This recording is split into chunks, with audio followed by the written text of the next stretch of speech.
अरे अरे अरे अरे, ये देखें देखें, यही तो मैं कह रहा हूँ, पहले मिनट में पहला गोल। आप मुझसे खफा हो रही हैं अभी, मगर फिर भी कोई रिएक्शन नहीं। हम इसे डिसेंसी कहते हैं। मुझे नहीं लगता आप इससे वाकिफ हैं। नूर साहिबा, आप खुद मेरे पास आई और मुझे शराकतदारी के लिए कायल किया।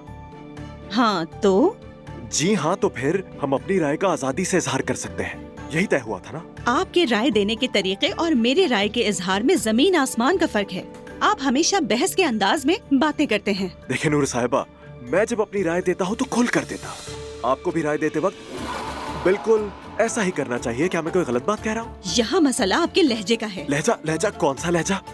क्या मैं चीख रहा हूँ? आप जारहाना हो जाते हैं, मुसलसल बहस वाले अंदाज में बात करते हैं। अगर आपको इस बात का एहसास नहीं तो मसला शायद आप ही में है। मैंने एक बात की और उसके जवाब में आपने 1000 बातें कह डाली। ठीक है फराज साहब, प्लीज, हम यहाँ काम के लिए आए हैं। मैं आपसे बहस नहीं करना चाहूंगी। आपसे भी रिक्वेस्ट बिल्कुल है। बिल्कुल, मैं मुत्तफिक हूँ। जी हाँ, मैं अभी वहाँ से आती हूँ और आप